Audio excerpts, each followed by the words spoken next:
السلام عليكم ورحمة الله وبركاته. يسعد أوقاتكم بالصلاة على النبي عليه الصلاة والسلام. اليوم رح نعمل مع بعض وصفة سهلة وسريعة، بعيدا عن وصفات الأكل. بس هي وصفة يعني من حبتين من الفاكهة، السفرجل والتفاح. رح نعمل كولاجين طبيعي للبشرة وللشعر. عندي بذور التفاح، وراح اخد بذور السفرجل.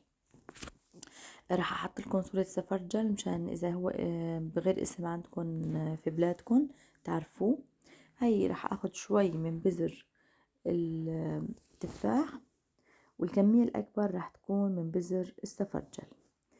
راح نبدأ بتحضير الخلطة. بحتاج لكاسة مي دافية او مغلية احسن، لان انا ما راح اغلي المكونات.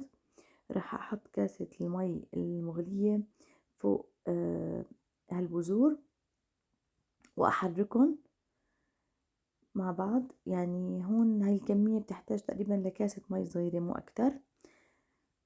ومنعيفهم منحركهم ومنعيفهم 24 ساعة لحتى ناخد الخلاصة تبعيتهم، لان هن فيهم مادة لزجة.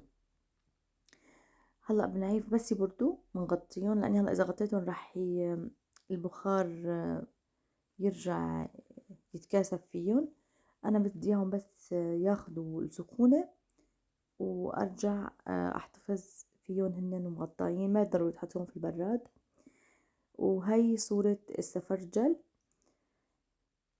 وهون بعد ما عفناهن 24 ساعة شوفوا شلون تغير لونهم. شايفين اللزاجة؟ هون مادة لزجة، صارت المادة لزجة. إذا حطيتيها على إيدك راح تشوفي إن المادة شلون تحولت وببين معك. وكل ما كترة الكمية تكتر اللزوجة عندي. أنا هون مجرد عملت بس تجربة معكم، بس الكمية اللي بحتاجها للشعر وللوجه بتكون أكتر حسب البذور اللي عنا. هي بنستعملها كماسك للشعر أو بخاخ وللوش كمان. هلا هون رح نصفيها مشان ناخد بس يعني المي النظيفة اللي طلع الشوائب من البذور ما بدي اياها. بتحسنوا تحتفظوا فيهم بعلبة بخاخ للشعر، او اذا بدكم تعملوه ماسك بأي قطنة تبع المكياج نحسن ندهن على وشنا. انا رح اعبيها بهي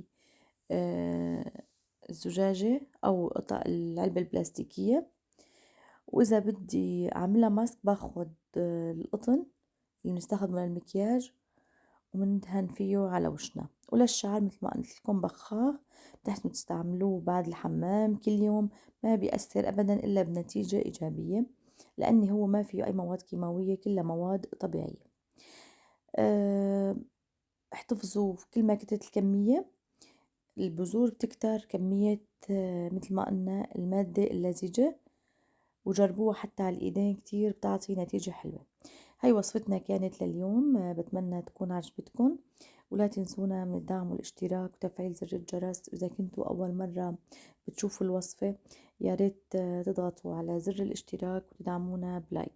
وكل الشكر لكم، والسلام عليكم، وانتظرونا بوصفات قادمة.